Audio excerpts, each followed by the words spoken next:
OK. Est-ce que vous voyez mon écran ou pas? Ouais, c'est bien là. Oui. OK, parfait. Donc, bienvenue à tous dans cet atelier de consolidation donc, du projet ciblé 2. Donc, je vous remets un petit peu quelques informations un peu générales au début. Donc, il y a toujours les 3 webinaires de présentation qui sont disponibles sur YouTube. Le site web est actif, donc vous allez retrouver vraiment toutes les informations, je dirais presque au jour le jour, parce qu'il est actualisé très rapidement et très couramment pour que vous ayez des informations toutes fraîches. Et puis, on a toujours le forum de discussion sur Mattermost. Donc, pour rappel encore, les réunions qui sont programmées pour les PC, donc courant mai et plutôt juin maintenant, juin-juillet. Donc, vous retrouvez à chaque fois les dates, les liens. Donc, si ça vous intéresse, toute l'information est ici. Donc, toujours un peu de généralité. Donc, le core groupe est formé. Donc, rappelez-vous, ce sont les personnes qui vont constituer le core groupe de ce PC2, donc qui vont nous aider dans la construction du projet.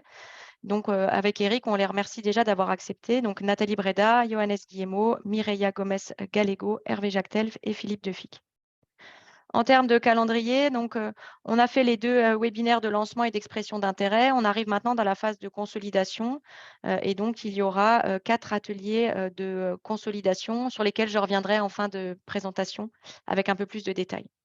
Et la rédaction donc, de ce PC2 finalisé se réalisera en septembre-octobre.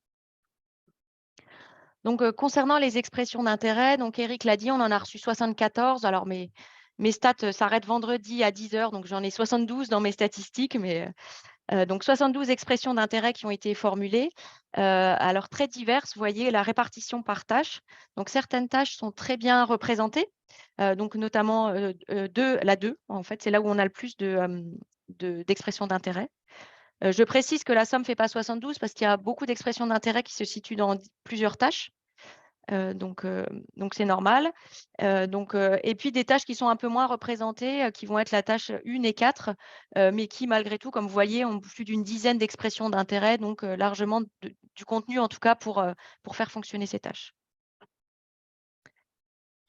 Alors d'où proviennent ces expressions d'intérêt? Donc, en termes d'institutions, sans grande surprise, elles proviennent en grande majorité d'INRAE. Donc, il y a 48 expressions d'intérêt qui sont portées par des chercheurs INRAE. Et on retrouve aussi pas mal d'autres institutions, certaines un peu plus attendues que d'autres, mais du coup, on est très content de voir apparaître des institutions auxquelles on n'aurait pas forcément pensé. Donc, du coup, on a voilà, AgroParisTech, le CIRAD, le CNRS, l'Université de Lorraine, l'Université d'Orléans, l'IGN, l'IRD, l'Université de Bordeaux, l'Université de Pau, l'OFB et l'APESA. Donc, on a une bonne variété d'institutions et donc on est plutôt très content de ce côté-là. En termes de laboratoire, pareil, donc vous voyez, il y en a vraiment une grande diversité, hein. Certains qui ont fait beaucoup d'expressions d'intérêt, comme Silva, Biogeco, FNO, l'URFM, IAM, le Beta. Et puis d'autres qui ont fait qui ont eu un peu de coordination en amont en fait et qui donc du coup ont pu faire qu'1 ou 2 par exemple expressions d'intérêt par labo. Donc voilà, des pratiques différentes, mais toujours est-il qu'on a plutôt une bonne représentation de pas mal de laboratoires et de pas mal de disciplines également. Si on regarde un petit peu en termes de thèmes, quand on reprend simplement les titres, hein, qui ont été donnés aux expressions d'intérêt, donc là, c'est plutôt rassurant parce qu'on retrouve des choses qui nous intéressent bien ici, hein. Donc évidemment, tout ce qui va être risque, forêt, climatique, multiples, changements, multirisques, voilà. Tout ça, c'est des thèmes qu'on va retrouver de manière récurrente. Et puis, on voit bien qu'on peut les regrouper assez facilement, hein. Tout ce qui va être lié au changement climatique, aux changements globaux, on va retrouver voilà, tous les thèmes assez classiques, hein, climatique, changement, effet, impact, contexte, etc. Il y a aussi pas mal de mots qui sont liés à la méthode, donc en termes d'outils, de modèles, de modélisation, d'échelle, de dynamique, de contraintes, etc. Donc, tout le vocabulaire lié au risque, évidemment, et puis lié à la forêt aussi, avec déjà une référence aux échelles, arbres, forestiers, plantations, peuplement, massif, croissance, etc. En termes de discipline, donc ici, on reprend les disciplines qui ont été déclarées par les porteurs d'expression d'intérêt. Donc, on retrouve des disciplines très présentes, enfin en tout cas, elles sont très déclarées, on va dire. Donc, L'écologie, c'est celle qu'on retrouve le plus, hein, donc elle apparaît dans plus de 50 expressions d'intérêt sur 72. Ensuite, on va avoir la modélisation. Ça, c'est aussi lié au fait que la tâche 2 est quand même très représentée dans les expressions d'intérêt, et comme elle porte sur de la modélisation, évidemment, ça va être lié. On a aussi l'écophysiologie, la sylviculture, génétique, l'économie, la pathologie, mécanique. Et puis voilà, vous voyez, il y a toute une série de mots de disciplines plutôt qui vont apparaître. Alors après, j'ai tenté de les regrouper, je ne sais pas si c'est opportun ou pas, mais donc on va retrouver pas mal de disciplines des sciences sociales: économie, sociologie, géographie, politique, gestion, etc., droit. Après, on a toute une référence aux mathématiques, à la statistique, à la modélisation. Ensuite, tout ce qui va être pathologie, entomologie, épidémio, et puis finalement écologie, écophysio, génétique, etc. Donc là, on est plutôt content parce qu'en fait, on se rend compte qu'on a réussi, enfin, c'est quand même fondamentalement une approche interdisciplinaire, ce PC2, et on se rend compte que, on a réussi à embrasser pas mal de disciplines, voilà, qui vont pouvoir vraiment apporter, et enrichir, la façon d'aborder ce PC2 en tout cas. Donc, en termes de constat et de méthode de travail, donc comme je vous l'ai dit, on est ravis, hein, vu, 74 expressions d'intérêt, ça veut dire que les gens s'intéressent à ce qui se passe dans ce PC2. Donc pour Eric et moi, c'est plutôt assez sympa. Heu, toutefois, évidemment, toutes les expressions ça va être difficile d'intégrer quand même 74 expressions d'intérêt, dans ce PC2. Donc en fait, ce qui va nous intéresser, enfin comment dire? J'ai appelé ça un critère, on a appelé ça un critère de sélection, je ne sais pas si c'est vraiment le bon mot, mais ce qui va être vraiment important, il me semble, pour ces expressions d'intérêt, c'est vraiment la cohérence et la concordance avec ce qui a été écrit dans les tâches, du document de cadrage, de ce PC2, d'accord? Donc évidemment, il va falloir que ce soit que ce soit raccord avec ce qu'il y a dans ce document de cadrage, et que ça parle de multirisque, d'accord? Donc c'est vraiment quelque chose, 2 éléments qui nous semblent extrêmement importants à Eric et moi: la cohérence avec le document de cadrage et le multirisque. Après, alors on les a regardées, on les a toutes, lues, avec Eric, bien sûr, hein. Alors il y en a certaines qui nous paraissent pas forcément bien positionnées. Donc, un certain nombre, selon nous, serait plutôt du ressort du PC1, certaines aussi du PC3, donc ça, c'est à voir, par la suite, hein, bien sûr. Et puis on rappelle quand même, bien sûr, qu'il y aura aussi 2 vagues d'appels à projets, hein.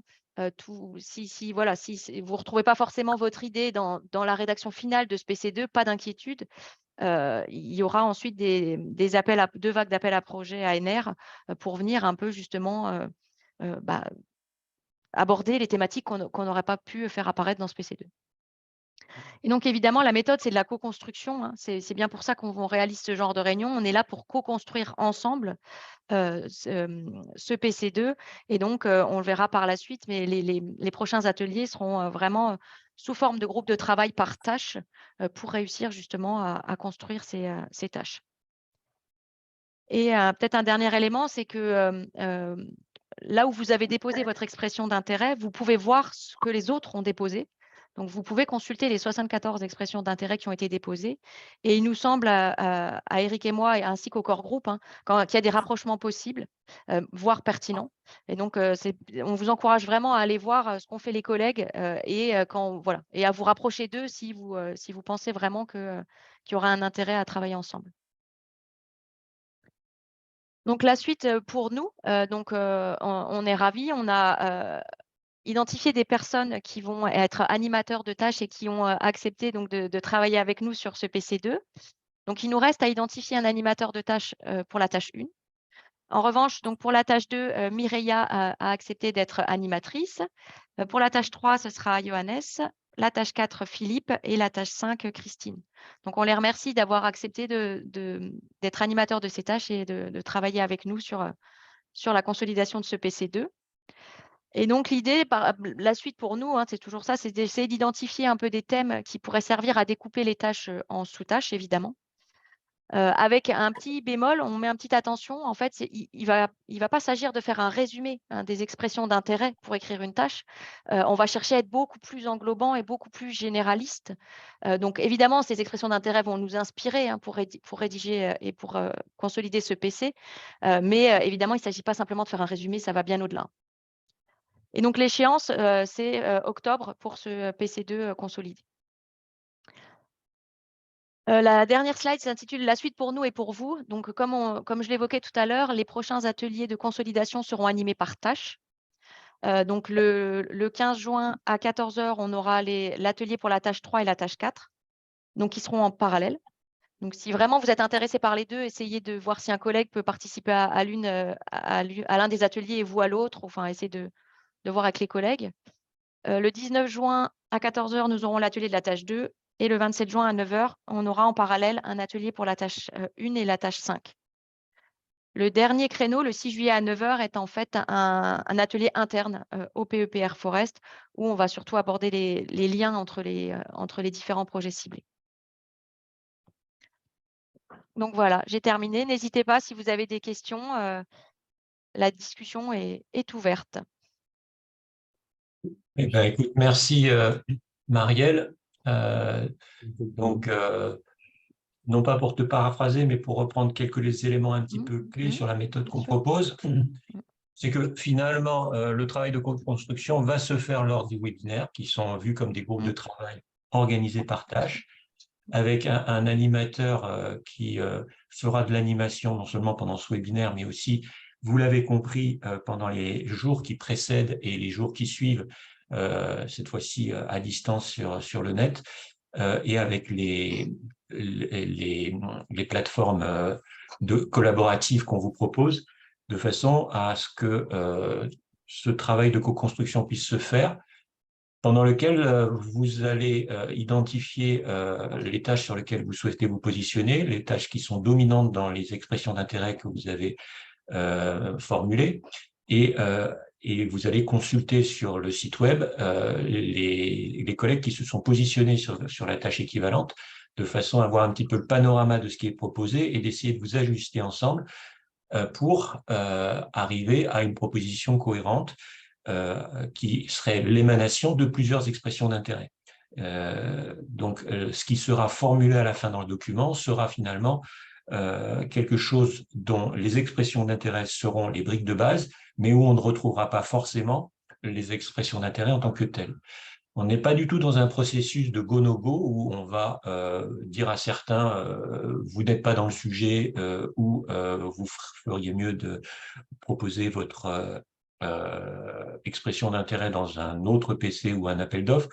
C'est à vous de faire ce cheminement, on peut vous accompagner dans ce cheminement, c'est à vous de bien lire le document de cadrage, de bien retravailler votre expression d'intérêt pour cadrer à cette proposition de cadrage et derrière, être proactif de façon à faire bouger vos lignes, faire bouger, ajuster vos propositions et essayer de dialoguer avec les collègues les plus proches dans leurs expressions d'intérêt pour co-construire quelque chose. On est bien conscient qu'on est sur une méthode qui est un peu particulière, à laquelle vous n'avez pas forcément l'habitude. Pour tout vous dire, nous non plus. Nous non plus, oui. Mais c'est la formule qui est proposée avec ces projets ciblés dans tous les PEPR qui sont actuellement en cours de construction, avec des variantes quant aux méthodes proposées. Mais la nôtre est particulièrement ouverte et transparente, ce qui permet peut-être un certain niveau de foisonnement au départ, mais avec petit à petit un projet qui va se construire avec toute la communauté, parce que l'objectif, il est vraiment aussi de structurer cette communauté naissante qui est celle des multirisques. Voilà. Donc, les mots-clés vont être se référer au document de cadrage, c'est votre livre de chevet, votre feuille de route. Ça va être le focus du multirisque. J'anticipe quelques questions sur ce sujet. Même si on n'est pas aujourd'hui complètement dans une démarche très formelle et organisée autour du multirisque, en tout cas, on y va. On y va. C'est notre objectif final. Donc, si aujourd'hui, vous êtes par exemple sur un monorisque, l'effort qu'on vous demande, c'est de vous ouvrir sur du multirisque en offrant votre expertise, vos compétences sur un risque particulier dans une perspective de multirisque. C'est vraiment cet état d'esprit dans lequel on souhaiterait que vous vous inscriviez dans ce travail de co-construction. Voilà, donc ces deux mots-clés, la feuille de cadrage, document de cadrage comme feuille de route et multirisque. Maintenant, nous avons assez parlé, c'est à vous d'intervenir. Je vois qu'il y a déjà pas mal de mains levées. Je commence par la première que je vois sur mon écran, Ivan. Oui, merci Marielle et Eric. Non, moi, j'ai juste une question, je vais reprendre ce que vous disiez tout à l'heure et ce que tu viens de dire aussi à l'instant. Eric, vous avez dit, enfin, vous avez déjà fait une petite évaluation, pas forcément quantitative, mais des expressions d'intérêt qui sont plus ou moins proches à l'esprit et à la thématique de ce PC. Et je pense que ce serait utile, enfin je pense qu'on est tous entre adultes, donc on ne va pas se vexer, si, pas tout de suite, mais à un moment donné, on pouvait avoir votre sentiment explicite sur chacune des expressions d'intérêt, parce que on va pas se voiler la face. Il y a 5 PC, comme vous l'avez dit, il y en a qui sont pour vous plus opportunément placés dans d'autres. Et donc, si la distance à parcourir pour rentrer dans le moule, entre guillemets, est très, très grande, et autant qu'on le sache et qu'on n'embête pas tout le monde pour essayer de faire rentrer des choses au chausse-pied, là où il serait mieux entre guillemets, passer à autre chose. Donc, voilà, je voulais juste vous demander si c'est possible de savoir, d'avoir votre avis sur chacune des fiches, pour chacune des expressions d'intérêt là-dessus. Pas tout de suite, hein, mais à un moment donné du processus. Alors, ce ne sera pas fait de façon formelle avec un retour qui serait une synthèse d'une évaluation partagée par le corps groupe sur chacune des expressions d'intérêt. Vous attendez pas à ça, il n'y aura pas ça. Par contre, évidemment, on a chacun une opinion sur l'objectif qu'on souhaitait atteindre et puis la brique de base qu'on reçoit et quelle distance, comme pour reprendre ta formule, il y a entre la brique qu'on a reçue et le mur qu'on souhaite construire. Ça, c'est quelque chose qu'on a évidemment tous pu évaluer personnellement à la lecture des expressions d'intérêt, mais qui nécessite un partage, c'est-à-dire qu'il faut que c'est pas un avis individuel de l'un d'entre nous du corps groupe qui peut remporter la mise, ça va être quelque chose de co-construit. Donc, ça va être dans les groupes de travail organisés par tâche que finalement émergeront ces avis individuels qui seront discutés pour former à la fin une synthèse collective. Arnaud? Oui, bonjour à tous et bravo, c'est bien, il y a plus de 50 personnes, c'est assez impressionnant. Assez impressionnant et assez flippant aussi, mais bon. Mais c'est bien, c'est positif. Merci à tous en tout cas pour l'effort que vous avez fait. Et merci aussi à Marielle et à Eric pour engager ce travail-là voilà, dans l'état d'esprit qu'on souhaite pour ce PEPR, donc c'est super. Alors, pour compléter un peu la réponse d'Ivan, je pense qu'effectivement, il y a quelques cas, et notamment, par exemple, pour ce qui est de basculer sur le PC1, voire un petit peu sur le PC3. Mais je pense que là, et tu as raison, Ivan, je pense qu'assez rapidement, on pourra là-dessus opérer ce fléchage assez vite pour éviter, comme tu dis, de passer trop de temps à essayer d'intégrer quelque chose qui ne doit pas l'être. Donc, ce type d'orientation, ou alors vraiment les choses, effectivement, pas très loin, s'il y en a, je ne sais pas d'ailleurs, mais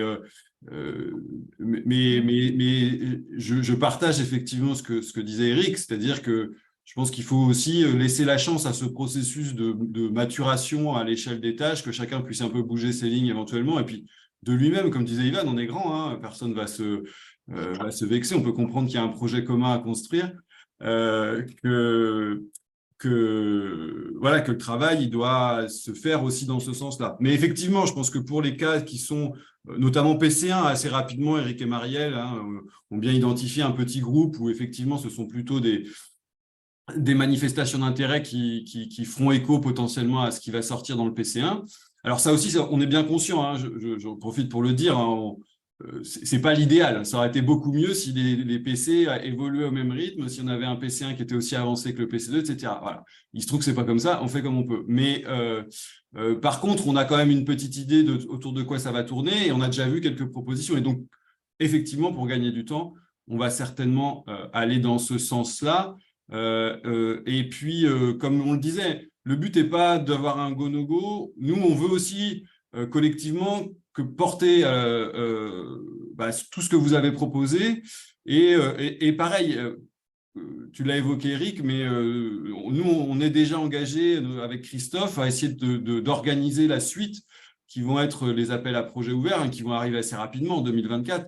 Et donc, si on voit des thématiques qui sont propices à ce qu'un consortium émerge sur une question qui est moins adaptée à une logique PC, mais plus à une logique projet, eh ben, nous, ça sera déjà quelque chose sur laquelle on pourra continuer à travailler et travailler à l'animation sur des consortiums, là, plus des consortiums projets ciblés. Donc, voilà, c'est bien effectivement un processus itératif et pas une sanction go no go, mais ça, je pense que vous l'avez tous bien compris. Voilà, pardon. Merci Arnaud pour ces précisions. Donc, je rappelle pour ceux qui ne connaissent pas Arnaud qu'il est coordinateur avec Christophe Pommion du PEPR dans son ensemble, avec une vision globale de l'ensemble des possibles, hein, dans ce PEPR, plusieurs PC, des appels à projets, donc plusieurs instruments qui sont en train de se construire simultanément.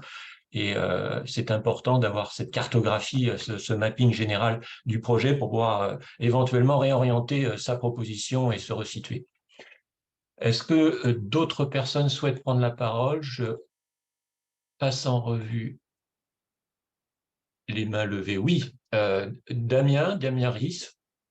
Oui, bonjour. Eh bien, merci à vous, Eric et Marielle, pour l'organisation de ce projet ciblé. Moi, je fais partie des gens qui se sont réveillés un peu tard sur les deadlines parce que j'ai été pris dans d'autres choses, les ANR, etc. Donc, j'ai déposé ma lettre d'intention hier. Je rejoins un peu ce que disait, je ne sais plus quel collègue, sur le fait que… Enfin, moi, je pense j'aurais eu besoin d'à peine plus de cadrage parce que je pense qu'en fonction du positionnement disciplinaire, dans la description des tâches, on peut… mettre différents sens à des mêmes mots.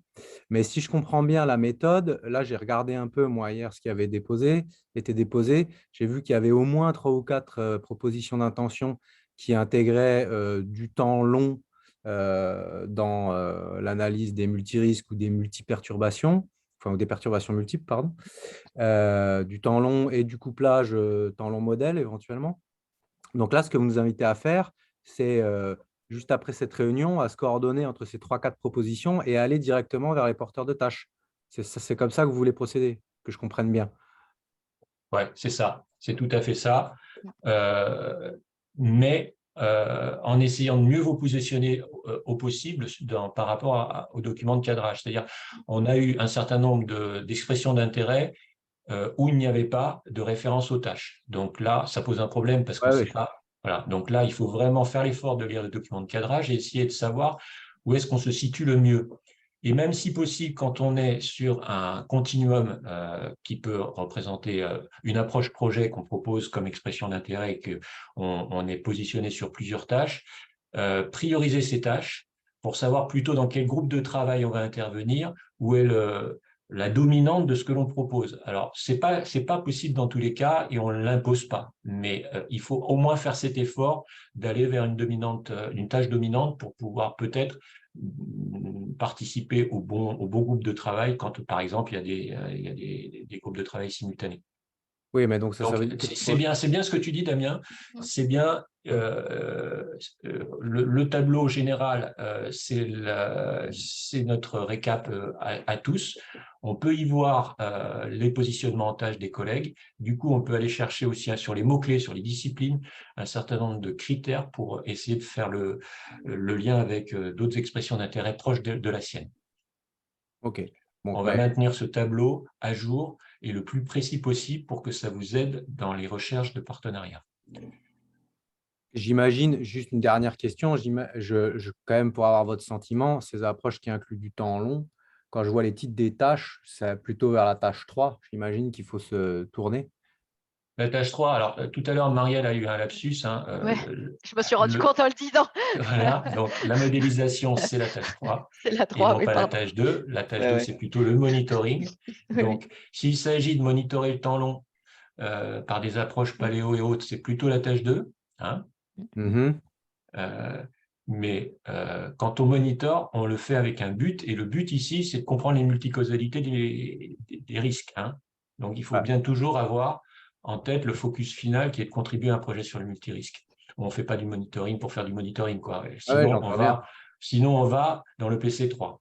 Mais je pose la question justement parce qu'on est plusieurs, après j'arrête, hein, parce qu'on est plusieurs dans ces approches temps long à proposer des approches où on couple ces données temps long avec la modélisation. Donc, on est quand même un peu à cheval sur ces deux tâches, quoi. Ah ben ça, c'est certain, oui. Il y a une forte filiation entre ces deux tâches, un enchaînement logique, et c'est pour ça qu'on ne vous oblige pas à vous écarteler. On peut rester positionné sur deux tâches consécutives qui s'enchaînent naturellement en sciences. Très bien, ben, merci beaucoup. Alors là, j'ai Oliver qui a levé la main, peut-être d'autres. Vas-y, Oliver. Oui, merci Eric, et merci Eric et Marielle pour cette introduction et le bon vue d'ensemble de tout ce qui était soumis là, c'est assez impressionnant quand même. Et Marielle a dit que méthode de travail, il y a un point focal sur le multirisque. Et puis, Eric, il me semble que tu as déjà fait allusion que tu t'attends à tes questions là-dessus. J'ai bien lu du coup le PC2, donc notre petit livre de chevet pour le futur, et j'ai un peu l'impression que là-dedans, le multirisque est mentionné en parallèle avec le multi-alia, multi-hazard en anglais. Et j'arrive dans le texte pas trop clairement voir, est-ce que vous le distinguez ou est-ce que finalement le multi-aléa, vous le mettez dans le même panier que le multirisque. Et je pense pour du coup trier dans le 74, ça va être un peu important. Et pour nous aussi qui ont écrit ces lettres d'intention, de voir un peu plus clair là-dedans. On n'a pas vraiment envie à ce stade de restreindre le périmètre en sélectionnant l'une des composantes du risque, en disant on va se positionner sur l'aléa. On sait qu'à INRAE, on a beaucoup travaillé par le passé sur l'aléa et que pour aller vers le risque et l'aide à la décision, il faut aussi prendre en compte l'exposition des enjeux et la vulnérabilité des systèmes. Donc, les trois composantes du risque nous intéressent. On peut faire de la multi-vulnérabilité, on peut faire des multi-enjeux, on peut faire du multi-aléa. On l'a écrit dans la proposition. À ce stade, tout nous intéresse. Et c'est dans les groupes de travail qu'on arrivera à organiser tout ça. Mais on ne va pas se focaliser uniquement sur les aléas. Ça, c'est clair. On va essayer d'élargir. Oui, ouais, ma question était presque l'inverse. On peut très bien travailler sur le multi-aléa, mais sur un seul risque. Si vous dites, vous faites un point focal sur le multi-risque, quelqu'un qui travaille juste sur le multi-aléa, mais finalement sur un même risque, je ne sais pas, que les arbres meurent, ce serait le risque. Bah, est-ce que du coup, pour vous, un projet multi-aléa rentre dans le PC2 ou pas? Je dirais plutôt que ce qui va peut-être nous poser un objet de débat, c'est de savoir si on prend des changements globaux, des stress, des facteurs, des contraintes du milieu comme des aléas, ou si on se focalise sur des chocs, sur une vision du risque plus catastrophique que l'évolution lente de facteurs dans le système. C'est plutôt ces questions-là qu'on va se poser que d'exclure a priori les multi-aléas qui affectent le même enjeu ou qui aboutissent au même risque, par exemple, de dépérissement. La question du dépérissement, elle est vraiment centrale dans beaucoup de propositions. C'est peut-être une clé de regroupement, une clé de réflexion pour travailler ensemble. Moi, j'y vois quelque chose qui pourrait être un point de regroupement, un point de synthèse pour pas mal d'équipes qui ont fait des propositions autour du dépérissement. Ok, merci.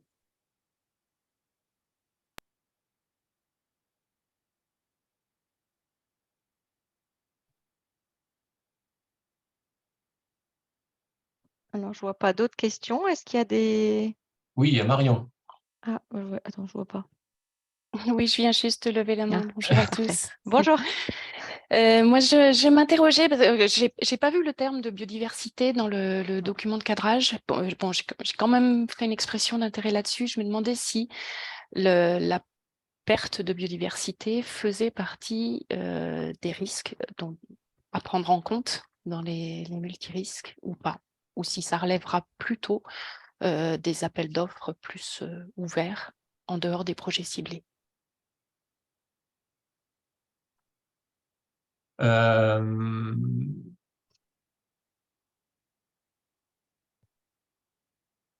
expression d'intérêt, Marion, elle était beaucoup sur la régénération, le post-coupe, le renouvellement des peuplements en Oui. général et les questions de biodiversité dans cette optique-là.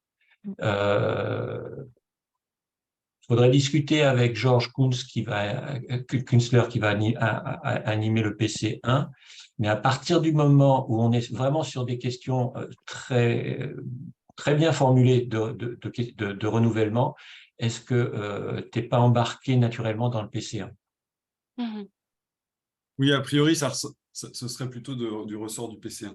Je confirme. Mais j'ai bien le sentiment de ne pas répondre à ta question sur la perte de biodiversité considérée comme un risque. Oui, Voilà. en même temps, moi j'ai bien le sentiment aussi de ne pas avoir lu, je suis comme l'autre collègue, je m'y suis mise très tardivement, donc je n'ai pas lu tous les documents dans le détail. Ça fait partie des multi-enjeux, c'est ce qu'on disait tout à l'heure, c'est que je pense que dans l'approche multirisque, c'est l'idée qu'il n'y ait pas uniquement appréhendé la perte de productivité comme élément à l'aune duquel on envisage le risque.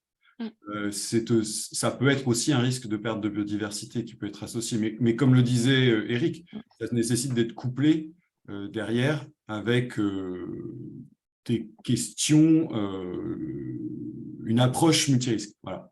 Oui, ça tout à fait, j'en ai bien conscience. Ouais. C'est bien cette idée, mais c'est potentiellement, effectivement, il faut aller au-delà uniquement potentiellement de la perte de productivité, qui a été souvent un peu l'élément déterminant à l'aune duquel on a évalué les risques.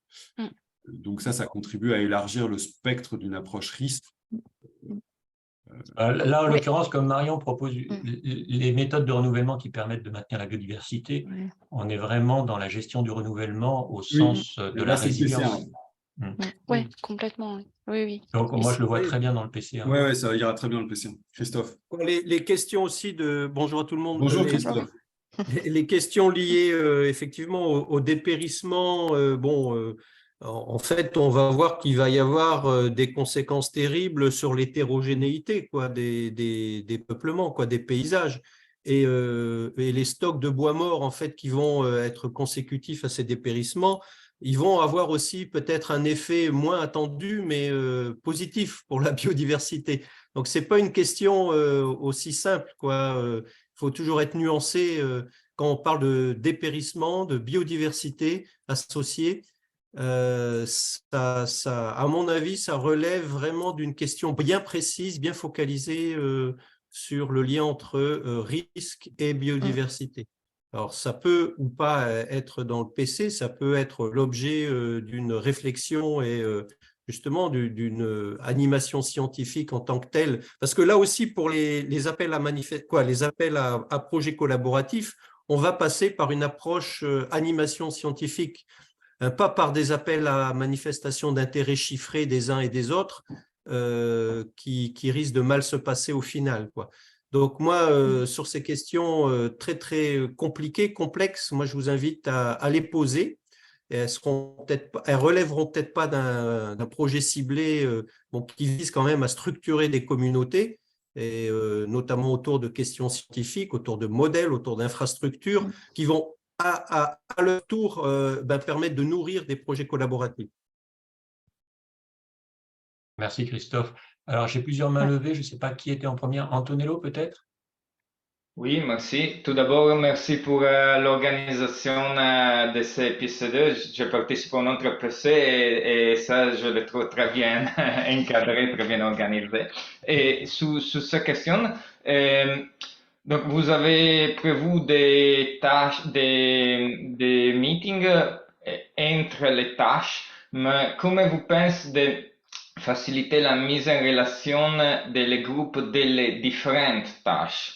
Dans le sens, par exemple, la modélisation, je vois qu'il y a d'autres propositions qui font des choses très intéressantes, tout le point où je ne veux pas m'impliquer, mais qui sont très utiles pour mon travail. Donc, est-ce que c'est quelque chose qui va venir tard, comme vous pensez? Oui, je pense que la construction, on a envisagé les ateliers, par tâche, effectivement. Mais ensuite, l'animation du PC2, pour la suite, il y aura aussi des animations à l'échelle du PC. Donc, je pense que c'est à ce moment-là que se fera aussi le lien entre les différentes tâches. C'est 7 ans, un projet ciblé, on peut rappeler. Ouais. Donc, on a le temps tranquillement, effectivement, d'interagir pendant cette période. Tout ne va pas être décidé à J0, quoi. Jana? Oui, alors j'avais une question. Moi, je bosse à Silva. On se posait beaucoup de questions sur la différence entre PC1 et PC2 pour les processus d'acclimatation qui sont intimement liés à la réponse à un stress, mais ça fait partie aussi de la définition du critère de variabilité, de vulnérabilité un peu dynamique. Donc, est-ce que ça faisait partie du PC2 ou pas? Voilà. Ou est-ce que, parce que PC1 reste un peu mystique pour l'instant, enfin, je sais que ça a commencé plus tard, etc. Mais est-ce que ça va être fixé sur un stade ontogénétique ou pas? Et du coup, où est-ce qu'on travaille sur l'acclimatation des arbres adultes? On a la chance d'avoir Georges avec nous. Je ne sais pas si tu Oui, nous entends, Georges. j'ai vu, du coup, justement, j'en profite pour poser Ouais, cette question-là parce que c'est peut-être plus simple de gérer ça en direct. Oui, c'est pas facile de répondre. Désolé, je te mets peut-être un peu en difficulté, mais bon. Parce que concrètement, on est encore vraiment dans la construction du PC1, mais comme l'a déjà un petit peu indiqué Eric, l'objectif c'est quand même de se focaliser sur les stades de régénération et de recovery un peu de forêt après soit perturbation, soit coupe. Et donc après là, la question d'acclimatation, c'est assez vaste. Donc à quel stade ontogénique vous pensez là-dedans? Ou moi, c'est plutôt sur les... Nous, on fait ces études soit sur les petits, donc sur les saplings, là, ou sur les arbres adultes. Donc, il y a les deux stades, en fait. Ça ne concerne pas un stade ontogénétique à part, hein. Mais ça permet justement de comprendre, par exemple, la durée de vulnérabilité. Donc,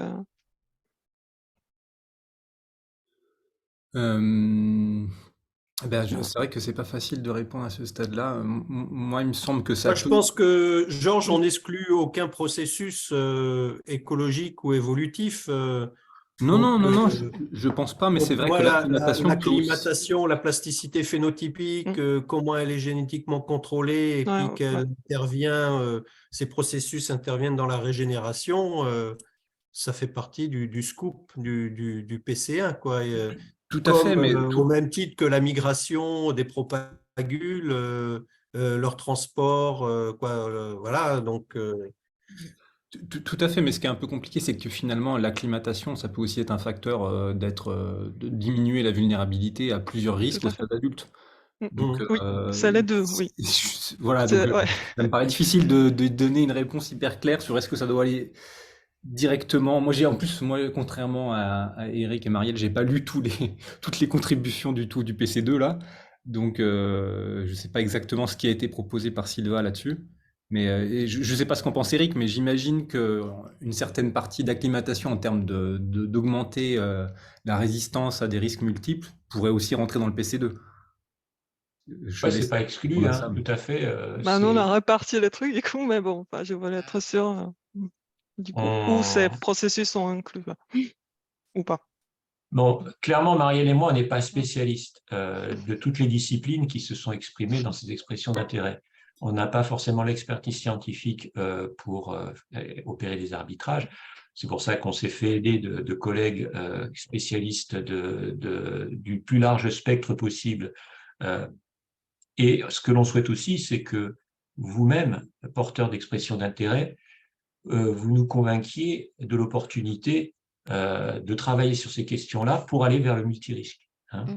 Donc, c'est à vous, compte tenu de vos compétences et de votre expertise, à faire un pas vers le multirisque et on peut vous aider par rapport aux aspects conceptuels du multirisque dans lesquels on est plutôt compétent avec Marielle, mais sur vos disciplines propres, il faut voir l'apport que vous proposez, mais dans cet objectif général du projet. Donc, pour te répondre, c'est effectivement la place sur les questions de vulnérabilité, puisqu'on les a évoquées tout à l'heure comme étant indissociables du risque, elle est là.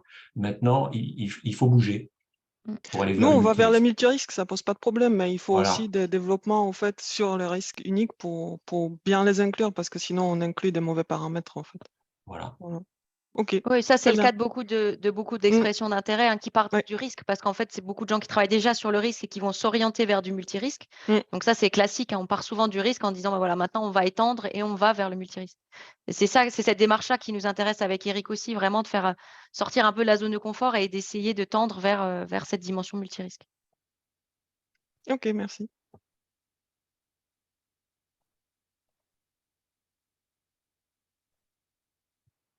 J'ai perdu mon fil. Ah si, c'est Anitra qui attend depuis un moment. Anitra, bonjour. Bonjour. Bonjour tout le monde. Alors, l'ONF s'est positionné aussi tardivement sur ce PC. Nous sommes intéressés, bien entendu. On aurait quelques questions, en fait, par rapport à la prise en compte, en fait, des données RTM de l'ONF. Donc, ça a été mentionné à plusieurs reprises, mais on n'a pas de visibilité sur les 72 expressions d'intérêt. Quel laboratoire est intéressé pour faire quoi? Pareil, les données sur les incendies. Donc, deuxième question, cette fois-ci, en fait, l'ancien PC1 qui a été initié par Serge Garcia reprenait en fait les notions de multifonctionnalité, service écosystémique, c'est-à-dire que on n'a pas la volonté, enfin forcément de tout mettre sur la production de bois, mais est-ce que on aborde en fait en termes d'enjeux pour vraiment creuser la question de Marion tout à l'heure, la partie biodiversité. Certes, mais il y a plein d'autres choses, paysage, carbone, eau, accueil du public. Est-ce qu'on regarde tout ça sous l'angle multirisque ou pas dans ce PC? Alors, pour répondre à ta question sur la question RTM, incendie, enfin, pour savoir avec qui travailler dans ces domaines-là, il faut regarder la colonne discipline, la colonne risque du tableau récapitulatif. On a par exemple Sylvain Dupire du LESSEM qui est présent aujourd'hui et qui a fait une expression d'intérêt sur les forêts de protection, donc qui est très proche des questions de RTM. Je sais que l'ONF a compiler une base de données sur les enchaînements de risques post-incendie, notamment de risques gravitaires après incendie. Donc là, on est clairement sur le multirisque et on peut être amené à vouloir compléter cette base de données avec d'autres types de risques, d'autres types d'événements. Pour répondre à la question, à la deuxième partie de la question sur l'élargissement, enfin, feu le PC1 et PC1 nouvelle formule, que deviennent les aspects de services écosystémiques des forêts.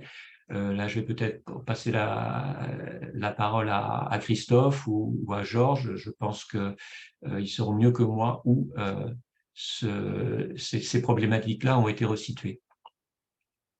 Non, mais la dimension ou l'approche socio-écosystème, finalement, elle est redispatchée dans l'ensemble des projets ciblés, hein.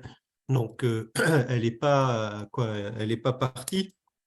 Donc, il y a bien eu, on a écouté la communauté scientifique et aussi le comité scientifique et technique de l'ANR pour en fait ne plus focaliser un PC sur cette dimension, SHS, mais les intégrer dans l'ensemble des PC. La dimension. Non, vas-y, Marielle. La dimension multifonctionnalité, il me semble qu'elle est complètement présente dans le PC2. On s'intéresse, quand on parle de dommages, ça peut être du dommage à du bois, ça peut être de la perte de carbone, la perte de biodiversité. Ce qui nous intéresse, nous, c'est surtout la dimension risque, c'est la multicausalité qui est liée à cette perte-là. Donc, à partir du moment où il y a du multirisque, tous les dommages me semblent être pertinents à être intégrés dans le PC. Sur ces approches-là qui sont effectivement assez historiques et qui pourront potentiellement être prolongées, approfondies, évoluées, je pense, il y a pas effectivement dans un PC cet enjeu scientifique-là, il n'est pas explicitement traité dans un PC. Je pense que ça pourra peut-être faire l'objet éventuellement d'un appel à projet, dans l'appel à projet. Par contre, je pense que là où c'est intéressant, c'est qu'à mon avis, ces approches-là peuvent être remobilisées à l'aune de l'approche du multirisque. Elles étaient avant beaucoup utilisées pour arbitrer sur les choix d'allocation des ressources, je le dis de manière très large, dans la gestion forestière. Aujourd'hui, et je trouve que dans l'approche multirisque, elles pourraient être remobilisées dans une autre perspective, qui est celle de l'arbitrage qui sera nécessaire de la gestion du multirisque. Et c'est en ça que pour moi, dans la tâche 4, il peut y avoir potentiellement cette entrée-là qui peut être remobilisée, moins dans la finalité ancienne qui était celle d'orienter la gestion, que vraiment d'avoir un outil d'aide à la décision dans la perspective de gestion de crise. Et quand je dis de gestion de crise, c'est de crise brutale, mais de crise aussi de long terme. Dans une perspective de planification écologique et de gestion des multirisques en forêt, on va devoir avoir des outils pour organiser, définir les priorités d'arbitrage, les axes sur lesquels on va accepter plus ou moins un certain niveau de risque.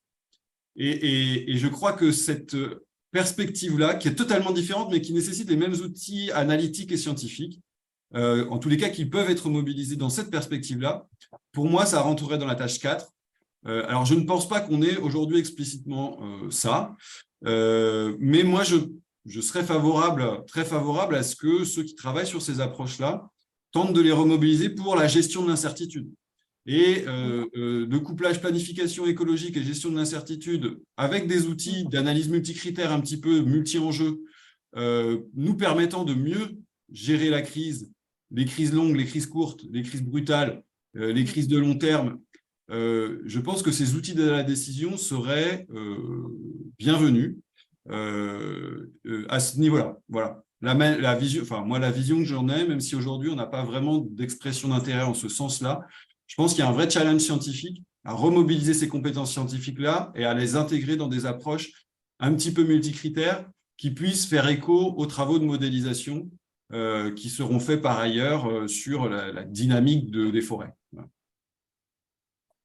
Merci Arnaud. Jean-Luc Courreau a levé la main depuis longtemps. Oui, merci. Merci pour justement cette initiative et tous ces travaux que j'ai pu regarder un petit peu survoler par rapport aux 70 et quelques propositions. Je voulais savoir, est-ce que justement dans l'analyse multirisque, on fait le continuum jusqu'à la qualité des bois sur pied, ça je l'entends au niveau de la forêt, mais aussi la qualité des bois à l'usage. C'est un périmètre qui me paraît important dans la chaîne de décision. Et par rapport aux propositions et au positionnement du projet Forest, voilà, il y a la forêt qui est là, qu'il va falloir analyser avec ce changement climatique. Est-ce qu'on prend l'ambition d'aller voir l'effet qu'il peut y avoir sur tous les risques et les aléas qui vont arriver sur la qualité des bois au service d'une filière? Alors, oui, tout à fait. Si on veut aller jusqu'à l'évaluation des dommages en termes de pertes économiques, on est clairement dans une évaluation de risque. On est sur la valeur des enjeux, c'est l'enjeu bois, c'est l'enjeu utilisation du bois dans la filière. Si on est seulement dans le monitoring de la qualité du bois, à ce moment-là, on est plus dans le monitoring type PC3. Voilà, donc il faut savoir jusqu'où on va dans l'évaluation du risque et quel effort, quel pas supplémentaire on fait pour aller vers le risque. Ok, merci. Juste pour compléter, Jean-Luc, merci pour ta question. Je pense que typiquement, quand on dit aller au-delà de la productivité, c'est-à-dire un peu de perte en volume, je pense qu'effectivement, il serait très bienvenu que dans la manière dont on appréhende effectivement les effets de différents aléas sur les forêts, on ait cette lecture et cette capacité de lecture. Moi, j'en sais rien, je ne suis pas du tout spécialiste, mais s'il y a cette capacité de lecture et d'intégrer aussi des paramètres liés à des qualités du bois qui évoluent. Et ça peut être d'ailleurs dans la répartition des volumes, y compris dans les classes de diamètre introduites par ces aléas, alors il y a à l'extrême qui seraient les bois dégradés, brûlés, etc.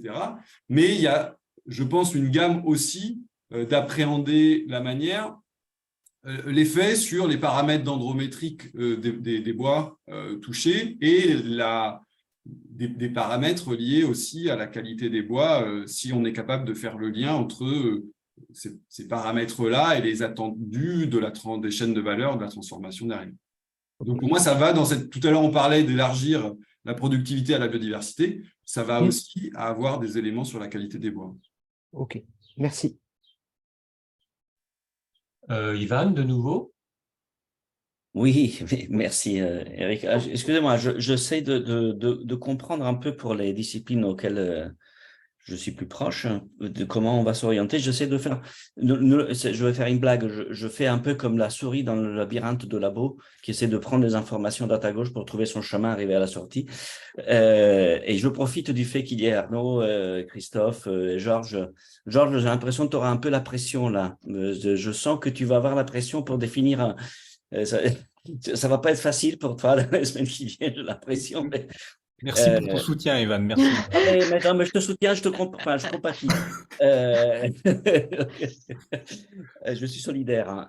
Non, je pensais là, en écoutant un peu tout ce que vous disiez, les différentes interventions des uns et des autres, j'essaie de comprendre et je vous demande de me dire si j'ai à peu près juste ou pas.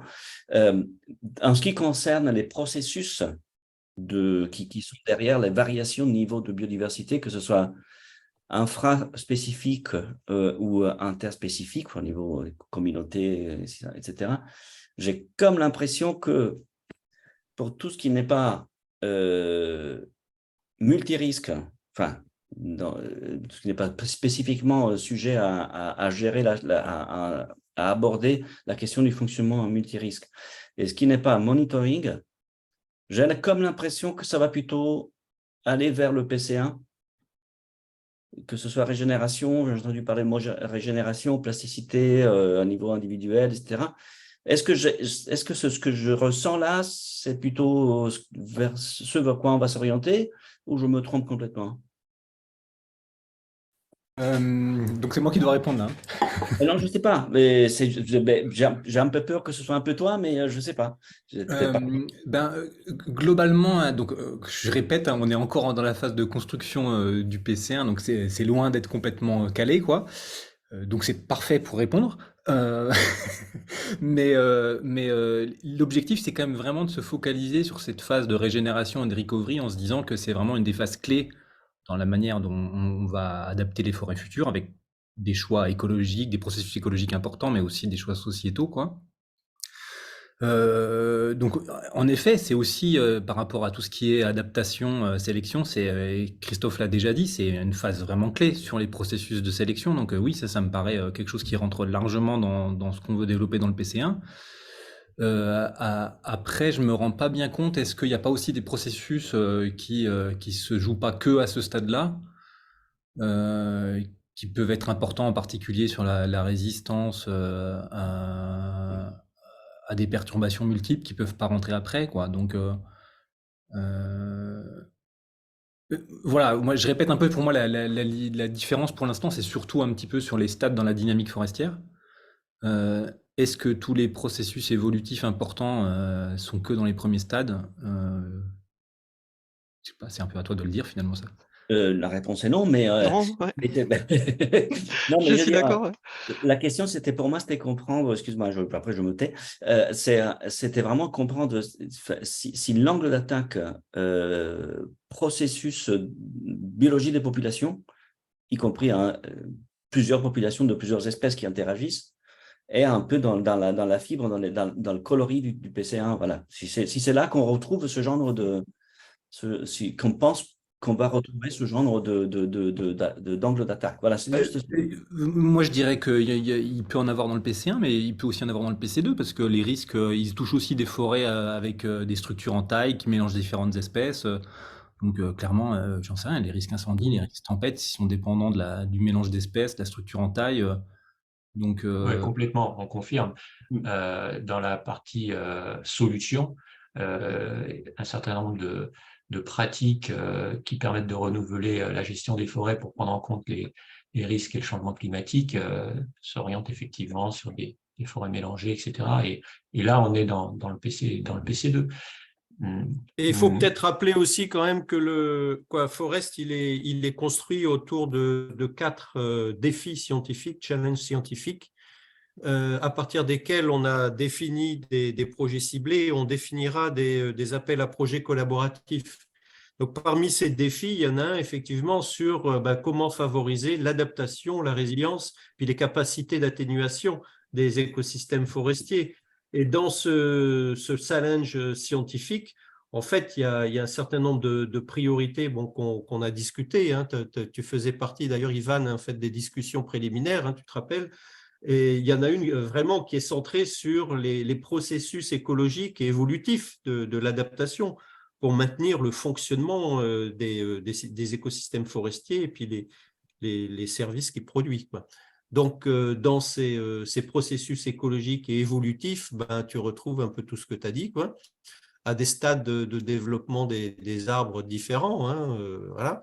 Et là, il y aura, oui, des ouvertures de projets collaboratifs sur ces thèmes-là qui ne sont pas couverts dans les projets ciblés, quoi.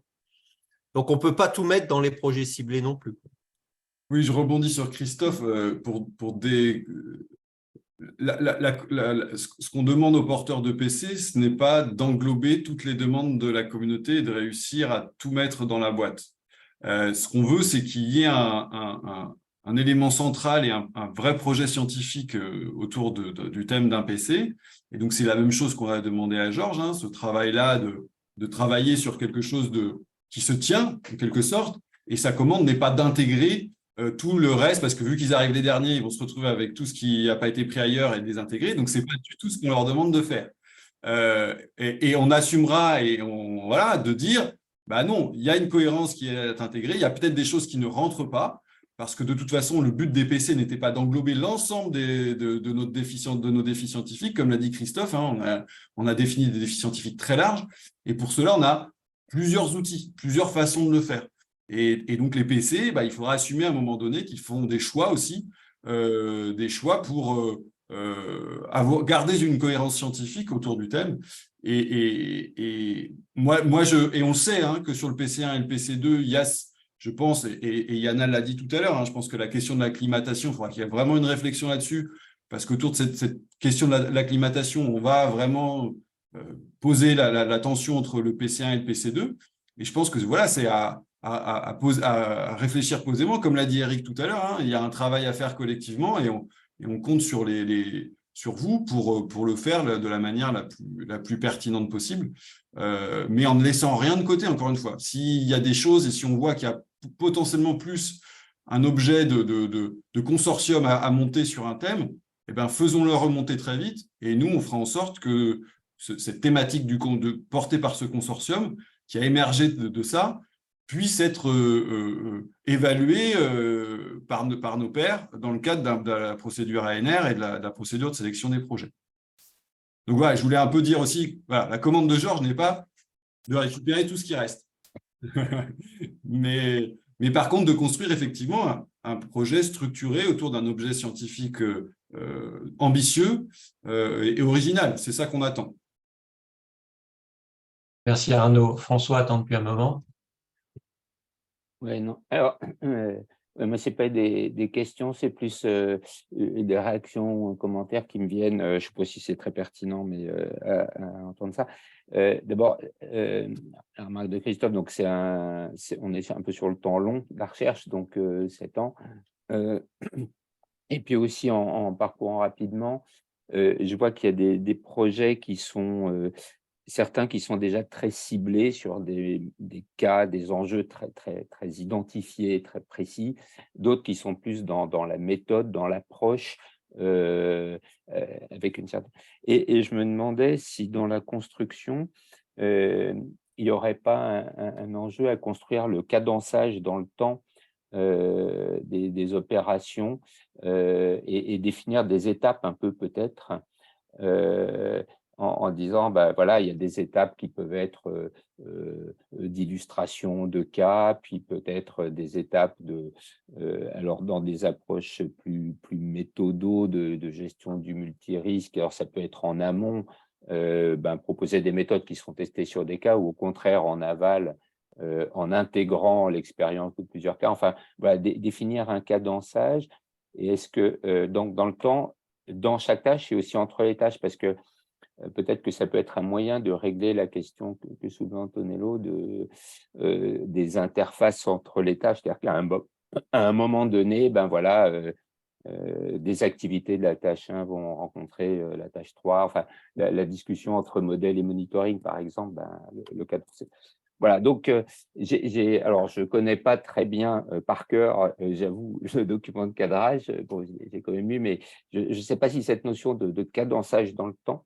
Et du coup, alors si, il y a quand même une question, c'est le PC, il a la durée de vie du PEPR ou il a une durée de vie plus courte? Parce que si elle est dans le temps long, je pense que cette histoire de cadençage dans le temps des activités est quelque chose qui peut être utile à organiser. Merci François. Il a la durée de vie du PEPR. Je laisse Christophe et Arnaud préciser. Oui, c'est ça. Donc ça, c'est un choix qu'on a fait, effectivement, qui n'est pas le cas pour la plupart des autres PEPR. Ça veut dire qu'effectivement, tu as raison, et tout à fait raison, ce cadençage-là va être… Alors, il faut l'avoir en tête. Est-ce que c'est la première chose par laquelle il faut commencer? Je ne sais pas. C'est effectivement très, très important. Et ça fait partie des leviers qu'on a, d'organiser ce cadençage, d'organiser cette répartition et cette montée en ambition des tâches et du PC. L'autre chose, c'est aussi, du coup, parce que je pense que c'est une opportunité qu'on a peut-être peu, c'est d'envisager aussi l'effort d'expérimentation potentiellement nécessaire. Et là, on a les moyens pour mettre en place cela. Et donc, effectivement, il y a la structure scientifique et c'est normal que dans un premier temps, il y ait ces débats un peu sur la structure scientifique. Après, sur les moyens et de profiter des moyens particuliers qu'on a dans le cadre de ce dispositif-là est aussi un critère qui doit dire, voilà, telle action de recherche, elle est particulièrement nécessaire d'être faite là parce qu'on a 7 ans, parce qu'on va là avoir l'occasion de mettre en place des dispositifs expérimentaux, de les partager. Là, l'idée, nous, ce qu'on souhaiterait, c'est que ces initiatives de dispositifs expérimentaux soient partagées au maximum, puisqu'on a l'opportunité à travers ce PC.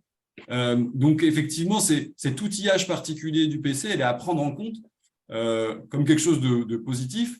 Et comme tu dis, François, tu as tout à fait raison de réfléchir avec ce cadencement-là et de se l'approprier. D'ailleurs, dans chaque PC, on peut avoir une logique différente de cadencement. Il peut y avoir des PC qui peuvent dire, nous, on va profiter des 3-4 premières années en mode un peu classique et profiter du temps qui nous reste pour faire des choses qu'on n'a pas le temps de faire habituellement, ou bien au contraire, d'avoir un projet qui s'échelonne avec des tâches qui vont débuter plus tardivement, etc. Donc, tout ça, effectivement, c'est aussi à réfléchir, à s'approprier dans le montage du PC.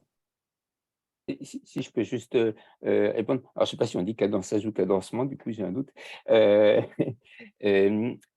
Oui, ça, c'est une manière. Mais je pensais il pourrait y avoir une approche bottom-up, c'est-à-dire demander aux expressions de l'intérêt comment ils voient, en fait, l'apport de cette expression. Est-ce que c'est plutôt dans une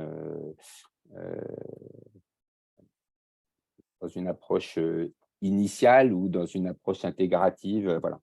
Il peut y avoir aussi la vision de chacun sur son positionnement dans le temps. Alors, une précision, on a une colonne dans le tableau récapitulatif qui est intitulée Living Lab, terrain, réseau. Vous avez été pour la plupart précis dans vos expressions d'intérêt pour situer et préciser dans quel type d'infrastructure vous souhaitiez travailler.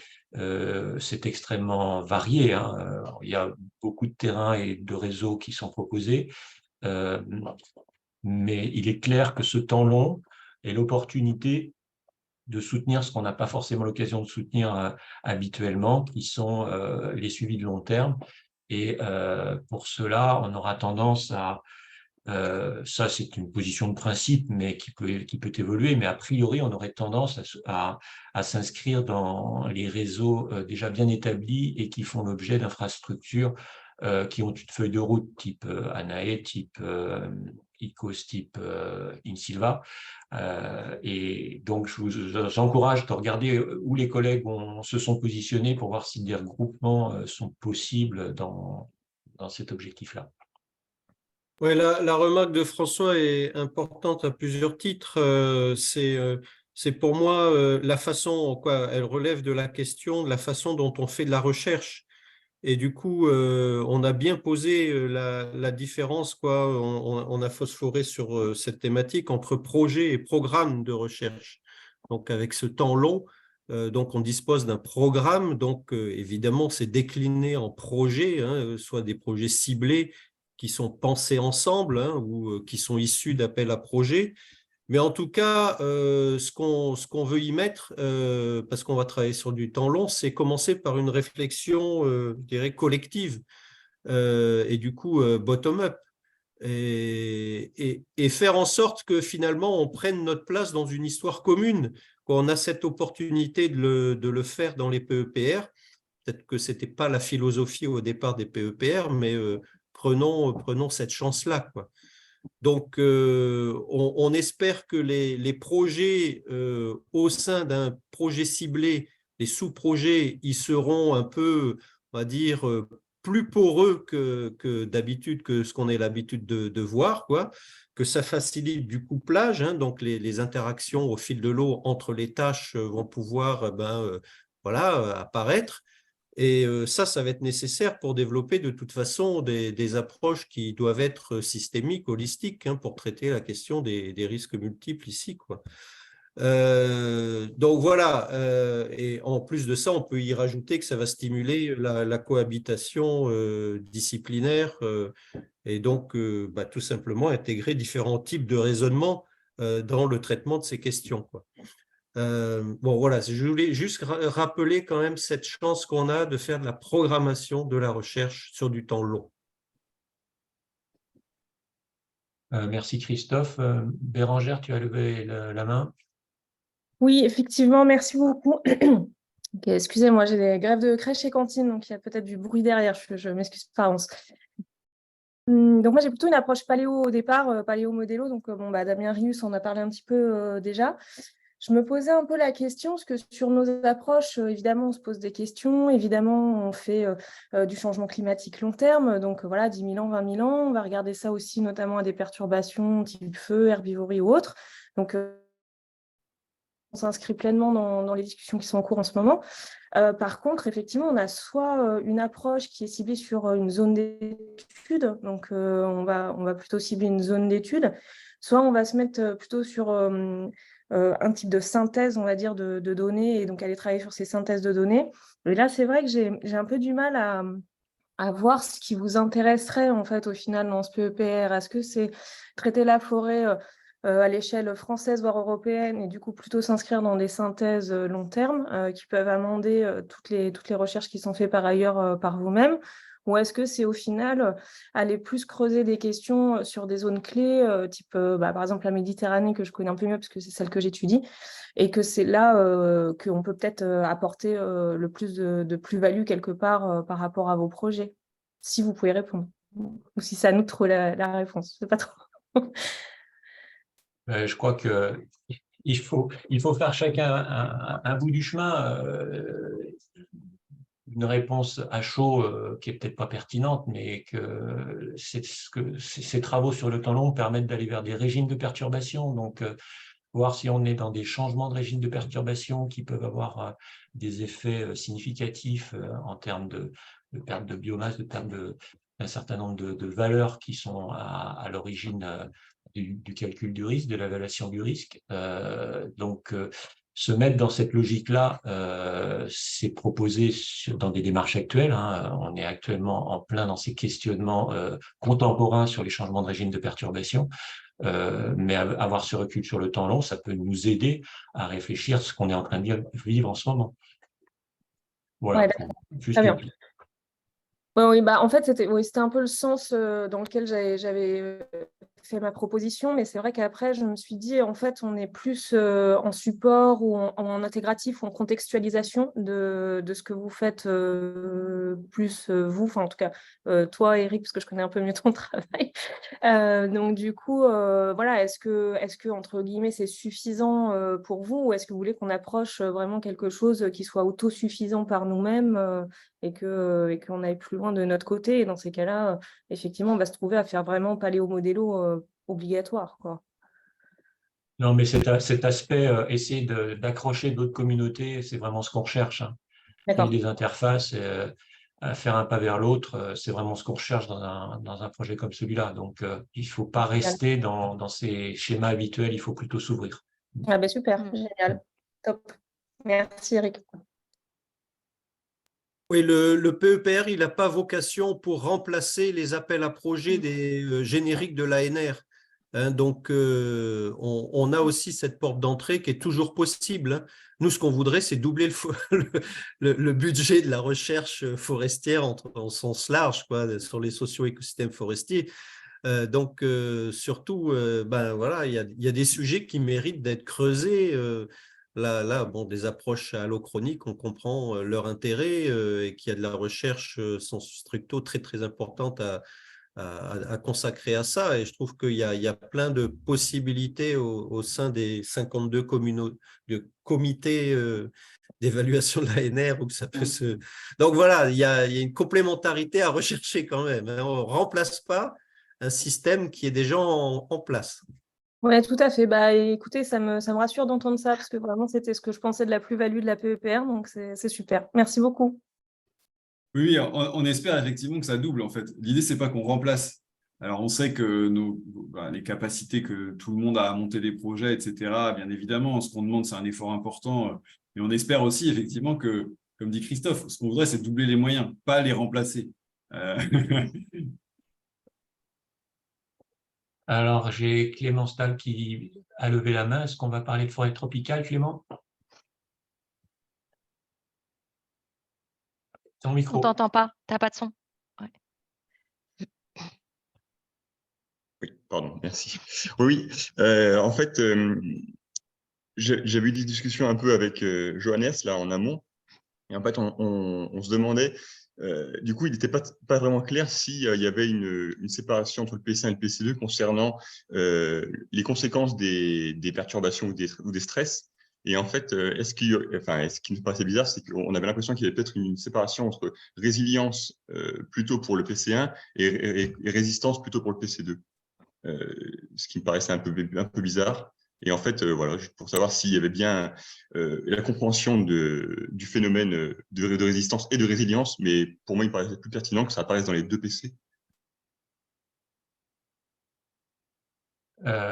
Initialement, avant le redécoupage, effectivement, on avait complètement pris en compte la résilience dans le PC2.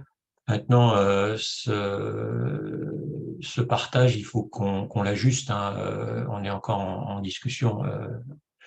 Le mot-clé résilience, ça n'a pas quitté le PC2, ça c'est sûr, mais quel est le partage qu'on opérera avec le PC1, ça reste à ajuster.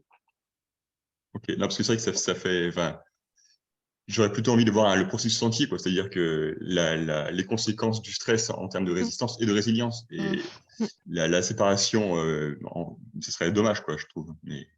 Oui, je suis entièrement d'accord. Ouais. Ouais, merci. Et effectivement, en tropical comme en méditerranéen ou en tempéré. Résistance, c'est finalement l'antinomique de vulnérabilité. Donc, quand on parle de vulnérabilité, on parle de résistance. Pas de problème. Oui. Merci.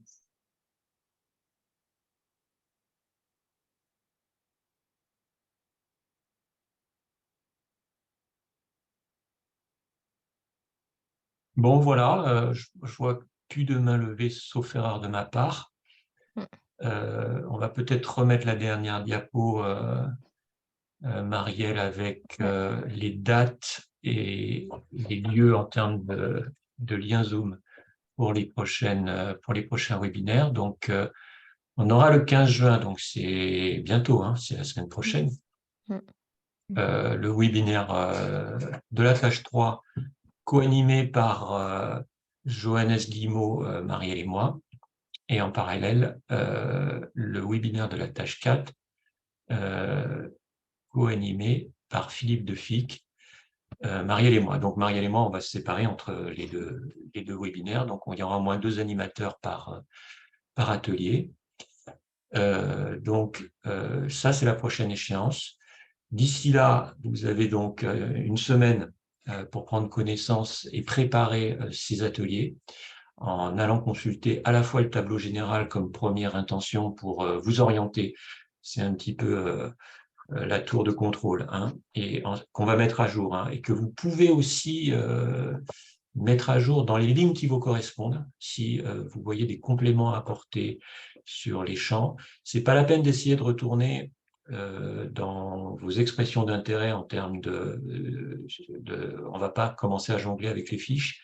Par contre, si vous voulez ajuster quelques mots-clés dans les lignes qui vous concernent en tant que porteur, vous pouvez le faire de sorte qu'on actualise au mieux que possible ce tableau qui nous sert d'un petit peu de référence. Donc, allez voir les propositions qui vous sont proches et commencez à discuter avec vos partenaires avant l'atelier. Et vous pouvez aussi échanger par mail avec Marielle, Johannes et moi pour si vous avez des questions ou des échanges nécessaires. Ensuite, vous avez donc les dates pour les autres ateliers. Et à l'issue de tout ça, on verra comment on organise la question qui a été posée tout à l'heure, les liens entre tâches. Et on verra si on installe d'autres ateliers, vraisemblablement pas en juillet, mais plutôt en septembre, pour continuer la réflexion et continuer les échanges et commencer à rédiger la proposition. François ? Oui, juste une clarification. Donc, il y a un atelier par tâche, en fait. Et donc, bon, les dates étant fixées, on ne pourra pas tous être disponibles, etc., aux ateliers proprement dit. Donc, pour être bien clair sur ce qui se passera dans ces ateliers, c'est en fait de clarifier le contour et la structure interne des tâches. C'est ça qui va être fait pendant ces ateliers. Et ensuite, il y aura une sorte de draft qui sortira, sur lequel on pourra travailler pour ceux qui ne peuvent pas être aux ateliers a posteriori en utilisant le Mattermost. C'est ça l'idée? Oui, c'est ça l'idée. Globalement, dans le détail, les modalités pourront évoluer, hein. Par exemple, le Mattermost, on s'en est pas encore emparé. Il n'est pas sûr qu'on s'en empare. On va voir quelle facilité ça nous apporte et par rapport à ce qu'on a déjà. Mais dans tous les cas, il y aura la possibilité pour ceux qui seront absents à ces dates et qui souhaiteraient participer, d'abord de faire en sorte qu'il y ait des collègues du même groupe d'expression d'intérêt qui participent, hein, que vous organisiez en interne. Et si c'est vraiment pas possible, il y aura des enregistrements des ateliers et des éléments sur les supports collaboratifs qui vous permettront de suivre, parce que ça, c'est vraiment important, que personne ne soit exclu simplement pour une indisponibilité à une date donnée, ça c'est clair. Oui, Damien? Oui, est-ce que vous pouvez renvoyer ce calendrier et les noms et contacts des animateurs de tâches? Oui, bah, écoute, on va mettre cette présentation qui contient tout dans les documents de référence auxquels vous avez accès, tout au même endroit. Comme ça, vous pourrez y retourner à n'importe quel moment. Parfait, merci beaucoup. Anitra? Oui, je suis en train de regarder le beau tableau. Peut-être est-ce que vous pourriez nous dire les colonnes obligatoires. Donc là, c'est par rapport aux différentes propositions. En fait, parmi les 75 propositions, par exemple, les personnes n'ont pas… il y a la colonne risque sur 30 enregistrements qui n'est pas renseigné. Donc, est-ce que votre demande, c'est de bien expliciter ça? Chacun explicite ça. Pareil pour la colonne terrain, Living Lab. Est-ce qu'à ce stade-là, il faut le préciser obligatoirement? Et après, encore troisième demande, cette fois-ci, on discute entre nous à l'intérieur de chaque ligne ou alors on se promène entre les différentes lignes pour essayer de diminuer et de rendre les propositions plus robustes et moins nombreuses? Est-ce que c'est comme ça qu'il faut travailler?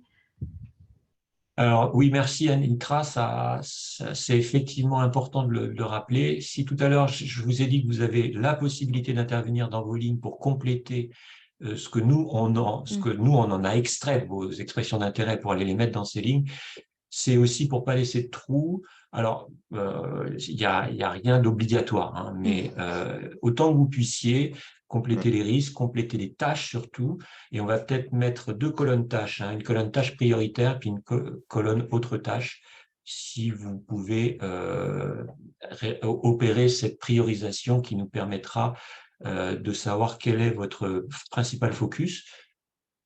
Ça, c'est la première partie de ta question, donc compléter le tableau, OK. La deuxième partie de ta question, c'était avec qui dialoguer. Alors, dialoguer au sein de vos lignes, ça, vous l'avez déjà fait. Maintenant, il s'agit de dialoguer en interligne. Hein, et il ne s'agit pas de reformuler des projets et des expressions d'intérêt.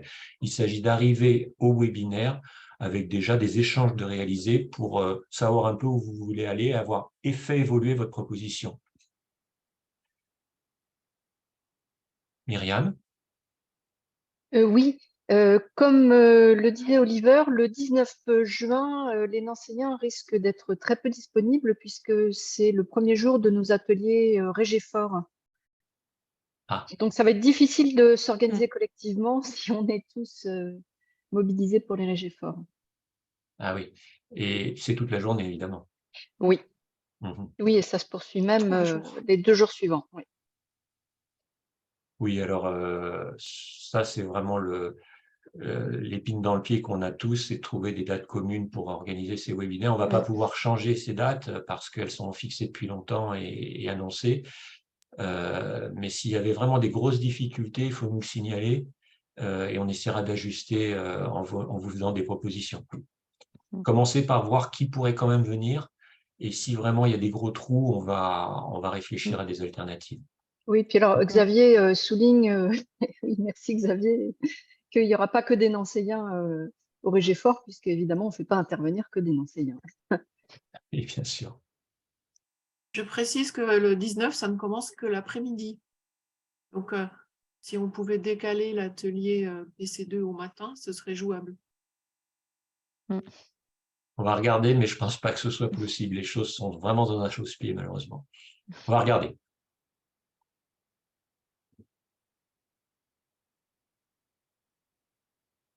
Oui, donc Marielle. ayez le réflexe, en tout cas, il peut y avoir toujours des changements de dernière minute. Hein, là, on vient d'en évoquer ou peut-être de rajouter des séminaires, mais ayez le réflexe de consulter les sites web, s'il vous plaît, le site web, pardon, parce qu'on ne va plus communiquer par des listes imparfaites, incomplètes, comme on l'a fait au début, en espérant que vous transfériez les informations à l'ensemble de la communauté. Bon, ben, il nous reste à vous remercier à tous et tous et à nous souhaiter collectivement une bonne co-construction. Je te laisse le mot de la fin, Marielle. Bah oui, bah merci à tous et puis on se retrouve dans les ateliers pour la suite, pour réussir à consolider les différentes tâches. Encore merci de votre participation et de votre implication dans cette co-construction. Merci à vous.